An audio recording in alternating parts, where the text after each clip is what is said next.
Okay, so this is my project plan. It's gonna make a blinky light and solder. Yeah, so I went over that in my presentation part. So I was just gonna first week work with creating a blinky light and see how that works.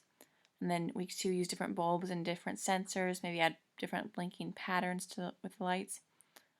Week 3, learn how to use a soldering iron. And then I was gonna week 4, get better at soldering iron and combine the project with the LED project for a final kind of project thing.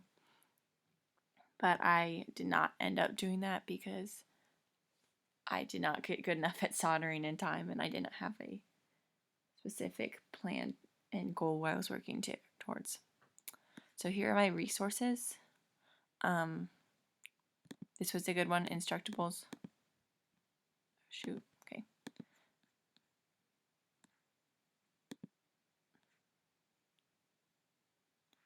It'll load. So this kind of just talked about how the breadboard works, which was interesting, like how the circuits and how they're made. And then it talks about like I was using a half breadboard in my project, but it talked about how the circuits work for the LED, and like the longer side on the LED wire, the lead is the positive side, and just kind of interesting things, more of the how it works and putting it together type things. So there's like the circuit example. Yeah, I did a bunch of other ones in the soldering irons, but they were, yeah, I did not do a whole lot of soldering iron videos. So week 1, I created the blinky light, and I needed a 270 resistor. That's what at least you needed. I did a very large one, which I could have done a lot smaller one, which I'll show you later on. The Arduino, which is right here, and the half-size breadboard, which the other ones are obviously double the size of this. 5mm LED light, so that's kind of the average standard size of LED. The longer LED is positive.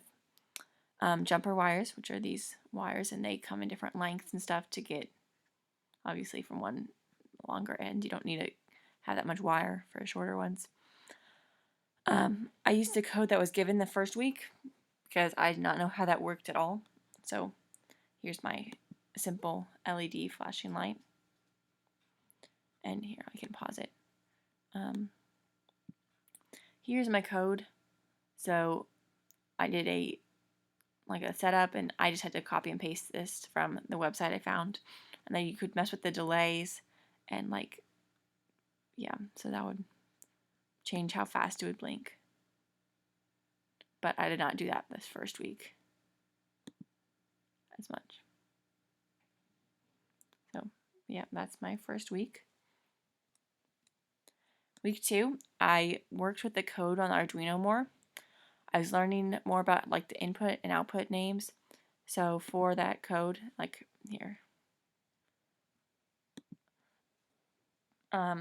So this one's called LED2, and I was on 8, and you can't see it, but on the Arduino there's an 8 there, so that's how I knew which input and output it was belonging with. And then I had to name it so that I could put the name here so it knew which command it went with. I didn't know that at first, so I just called it LED again, and it messed it up. So yeah, the naming every LED, you have to upload, which sounds stupid, but you just have to make sure up here you press upload every time, because I would be like, why is this not working? And it would be because I didn't upload. So that can change the speed of the LEDs using the delays. So I can delay how long it's on, delay how long it's off, and yeah. And the order of the inputs, so the order of this kind of section of 4 right here, from this to this, is one thing. So that's one light command. This is one light command. So I can switch up the order of those to maybe make one flash before the other on that. And here I did 4 again. And I just had them go in order and do a different kind of length of flashing for them. Here's like how I would change the code up a little bit. So I'd copy and paste that original code, and you have to make sure there's no spaces here, because when you paste, yeah, like there, I had to delete that because then it wouldn't work if I didn't. Rename the LED, and I'd have to write a new one up here, LED 3 at the top, so that it knew which input it was going to go with. And then I did that for about 4 of them.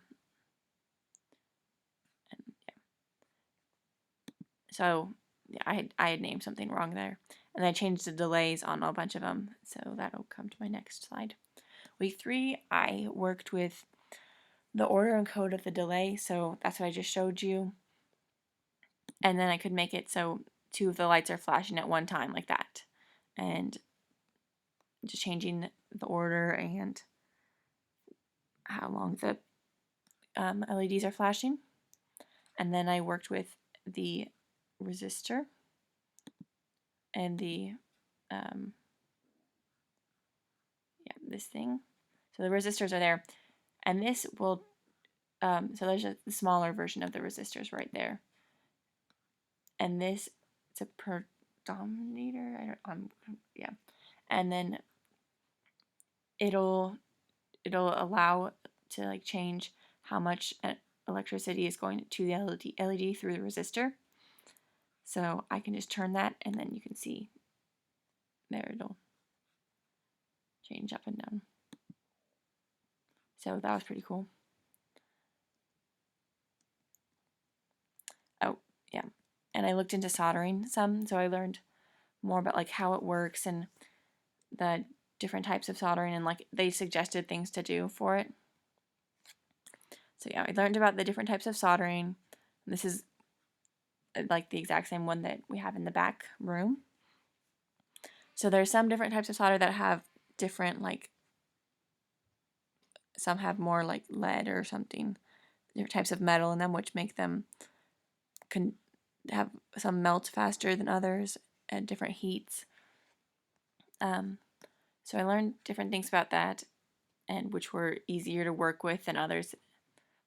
I learned about keeping your solder tip clean and keeping it close to what you're, I guess, trying to hit or put the solder on, because otherwise it'll splat down and make it flat instead of those circular balls that you normally see. So the example said to like do dots on the line and just practice with making it exact. So the rows of dots and making it clean. I tried to stack the solder. Mrs. Dink had talked about making a solder man just for fun, just to work with solder more, I guess, and have a kind of a goal. But I tried to stack it up, and I think that didn't work as well for me. They would just slide off. So I learned about the desoldering pump, or it's called a solder sucker, and it's basically a little tool that you, if you have some solder on something that you don't want, you kind of pull the trigger back, and then it'll have a little wire that pops out and hits the solder in a certain place, and it'll just remove the solder. You have to make sure the tip is clean, otherwise it won't heat up completely right, and it'll just make it sloppy and messy. Then the level of heat, which it'll make it easier if you're kind of 3 to 4 area, because 5 just melted way too fast and then you couldn't make it in a specific area. Yeah. So, overview, I would have probably had more of a plan for my soldering, because I did learn a lot, but I wish I would have had more of a goal of what to do. And for my plan, I would have changed this week 4, because that was too much to learn in this 4 weeks to get good at soldering before and learn all these blinky lights and stuff. So that's what I would change, but I will maybe do that in the future with more of the projects of combining them.